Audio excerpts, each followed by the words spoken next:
Assalamualaikum warahmatullahi wabarakatuh. Nama saya Yenita Putri, NPM 20140141, Prodi PGSD 2C, mata kuliah pembelajaran PKN kelas rendah.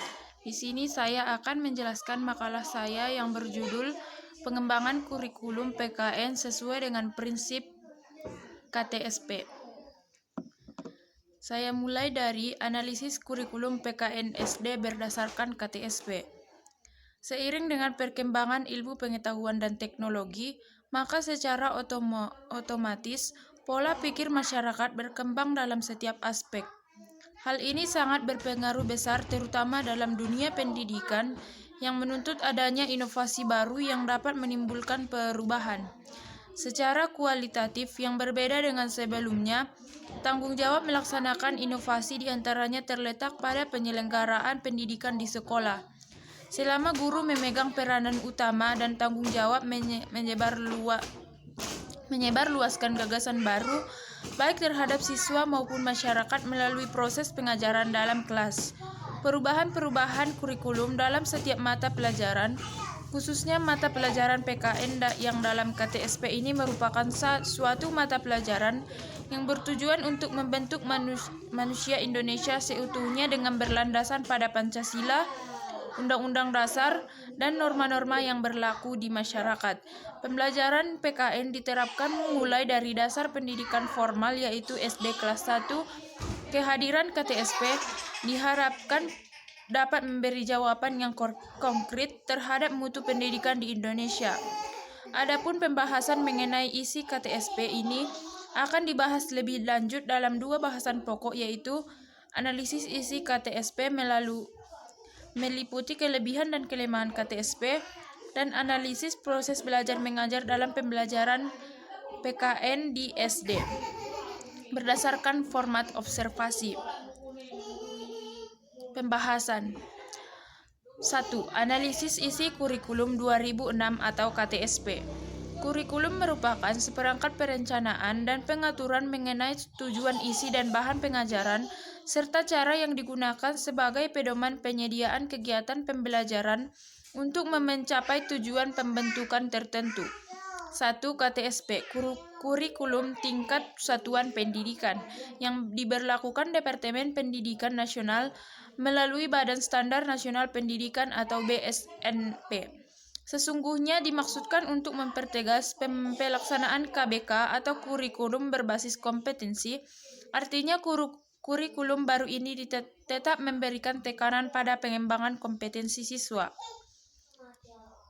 KTSP untuk jenjang pendidikan dasar dikembangkan oleh sekolah, komite sekolah dengan berpedoman pada standar isi dan standar kompetensi lulusan serta paduan penyusunan kurikulum yang diterbitkan oleh BSNP. Pengembangan KTSP berdasarkan prinsip pengembangan potensinya agar menjadi manusia yang beriman dan bertakwa kepada Tuhan Yang Maha Esa dan menjadi warga negara yang demokratis serta bertanggung jawab. Dua hal ini selaras dengan tujuan mata pembelajaran PKN. KTSP juga dikembangkan dengan memperhatikan keragaman karakteristik peserta didik serta kepentingan nasional dan daerah untuk membangun kehidupan masyarakat berbangsa dan bernegara, di mana antara kepentingan nasional dan daerah harus saling mengisi serta jenis pendidikan dengan tanpa membedakan suku, agama, antar golongan, adat istiadat, status sosial, ekonomi, dan gender. 3. Sehingga sejalan dengan prinsip Bhinneka Tunggal Ika dalam kerangka Negara Kesatuan Republik Indonesia. Adapun hal-hal yang perlu diperhatikan dalam penyusunan KTSP sebagai berikut disebut Kunto Wibisono. 4 adalah sebagai berikut. 1. Peningkatan iman dan takwa serta akhlak sosial. 2. Peningkatan potensi kecerdasan sesuai dengan tingkat pengembangan dan kemampuan peserta didik. 3. Pengembangan iptek dan seni. 4. Dinamika pengembangan sosial. 5. Persatuan nasional dan nilai-nilai kebangsaan. 6. Kondisi sosial budaya masyarakat setempat. Yang kedua, saya akan membahas tentang kelebihan kurikulum 2016 atau KTSP. Setiap kurikulum yang berlaku di Indonesia memiliki kelebihan masing-masing tergantung pada situasi dan kondisi pada saat kurikulum diberlakukan. Kelebihan-kelebihan KTSP ini antara lain: 1. Mendorong terwujudnya otonomi sekolah dan pendidikan.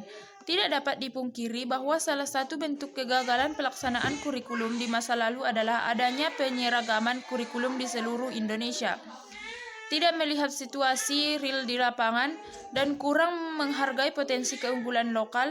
Untuk itulah kehadiran KTSP diharapkan dapat memberikan jawaban yang konkret terhadap mutu dunia pendidikan Indonesia. Yang kedua, mendorong guru, kepala sekolah, dan pihak manajemen untuk semakin meningkatkan kreativitas dalam penyelenggaraan program pendidikan. 3. KTSP sangat memungkinkan bagi setiap sekolah untuk mengembangkan mata pelajaran tertentu bagi kebutuhan siswa. Yang keempat, KTSP mengurangi beban belajar siswa yang sangat padat dan memberatkan kurang lebih 20%. 5. KTSP memberikan peluang yang lebih luas kepada kepala sekolah plus untuk mengembangkan kurikulum sesuai dengan kebutuhannya. Berikutnya saya akan membahas tentang kelemahan kurikulum 2016 atau KTSP. Setiap kurikulum yang diberlakukan di Indonesia di samping memiliki kelebihan juga memiliki kelemahan. Kelemahan KTSP antara lain: 1. Kurangnya sumber daya manusia yang diharapkan mampu menjabarkan KTSP pada kebanyakan suatu pendidikan yang ada. 2. Kurangnya ketersediaan sarana dan prasarana sebagai kelengkapan dari pelaksanaan KTSP. 3. Masih banyaknya guru yang belum memahami KTSP secara komprehensif, baik konsepnya, penyusunannya, maupun praktek pelaksanaannya di lapangan. 4.